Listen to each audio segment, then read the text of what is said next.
Ambati silks Kanchivaram sari store now in Vijayawada. Exclusive పట్టు saris, salwars and lehengas, Vijayawada, Vizag. Delhi liquor scam కేసులో కీలక పరిణామం చోటు చేసుకుందని చెప్పుకోవచ్చు. ఢిల్లీ మాజీ సీఎం కేజ్రీవాల్, మనీష్ సిసోడియాతో పాటు ఎమ్మెల్సీ కల్వకుంట్ల కవితకు Rouse Avenue court clean chit ఇచ్చింది. ఈ కేసులో కవితపై ఎలాంటి ప్రాథమిక ఆధారాలు లేవని పేర్కొంటూ న్యాయస్థానం కేసునైతే కొట్టివేయడం జరిగింది. ఈ తీర్పుపై బీఆర్ఎస్ వర్కింగ్ ప్రెసిడెంట్ కేటీఆర్ ఘాటుగానే స్పందించడం జరిగింది. కేటీఆర్ స్పందిస్తూ కేవలం రాజకీయ ప్రయోజనాల కోసమే లిక్కర్ స్కామ్ పేరుతో అబద్ధపు ప్రచారం చేశారని ఆరోపించారు. కేజ్రీవాల్ ప్రభుత్వాన్ని కూలదోయడానికి, అటు తెలంగాణలో బీఆర్ఎస్ పార్టీని అసెంబ్లీ అండ్ పార్లమెంటు ఎన్నికల్లో దెబ్బకొట్టడానికే ఈ కేసును ఒక ఆయుధంగా వాడుకున్నారని కూడా ఆయన ఎద్దేవా చేశారు. కవితకు ఈ రోజు కోర్టులో పూర్తి న్యాయం జరిగిందని ఆయన ఆనందాన్ని వ్యక్తం కూడా చేశారు. బీఆర్ఎస్ నాయకులపై నమోదైన ప్రతి కేసు రాజకీయ ప్రేరేపితమేనని, అవి త్వరలోనే తప్పు అని తేల్తాయని కేటీఆర్ ధీమా వ్యక్తం చేశారు. నిజం గెలిచే వరకు బీజేపీ, కాంగ్రెస్ పార్టీలు ఆరోపణలు చేస్తూనే ఉంటాయని, కానీ అంతిమంగా న్యాయమే నిలుస్తుందని ఆయన ఈ సందర్భంగా స్పష్టం చేశారు.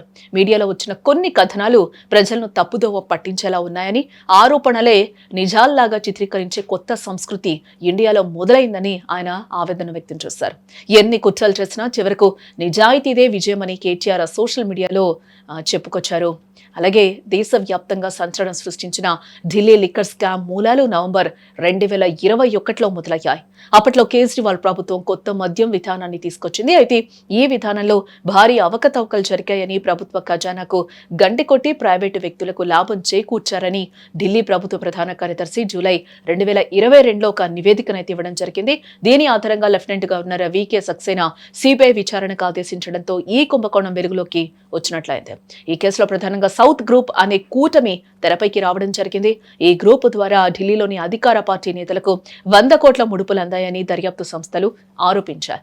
ఈ క్రమంలోనే దేశవ్యాప్తంగా రాజకీయ ప్రకంపనలు సృష్టించిన అరెస్టులు కూడా జరిగాయని మనం చూసాం. ఈ కేసులో ప్రధానంగా ఢిల్లీ ముఖ్యమంత్రి అరవింద్ కేజ్రీవాల్ ఈ విధానం వెనుక ప్రధాన సూత్రధారి అని ఆరోపణలు ఎదుర్కొన్నారు. అప్పటి ఉప ముఖ్యమంత్రి మరియు ఎక్సైజ్ శాఖ మంత్రి మనీష్ సిసోడియా ఈ పాలసీ రూపకల్పనలో కీలక పాత్ర పోషించినందుకు సుదీర్ఘకాలం జైల్లోనే ఉన్నారు. ఆయనకి మధ్యలో ఎటువంటి బెయిల్ కూడా రాలేదు.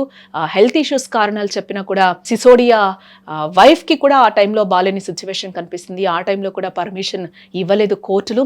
BRS MLC Kalvakuntla Kavitha south group కు ప్రాతినిధ్యం వహించారని, లిక్కర్ వ్యాపారంలో ప్రయోజనాల కోసం ముడుపులు చెల్లించారనే అభియోగంతో అరెస్ట్ అయిన విషయం కూడా మనకు తెలిసిందే. అలాగే ఆమ్ ఆద్మీ పార్టీ ఎంపీ సంజయ్ సింగ్ ఈ కేసులో మధ్యవర్తిత్వం వహించారనే ఆరోపణలు కూడా ఎదుర్కొన్నారు. AAP communication in charge Vijay Nair south group మరియు ఢిల్లీ నేతల మధ్య వారధిగా వ్యవహరించారని పేర్కొన్నారు.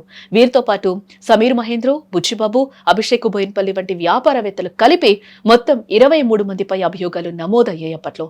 బట్ తాజాగా కోర్టు తీర్పుతో వీరందరికీ కూడా విముక్తి లభించినట్లయింది.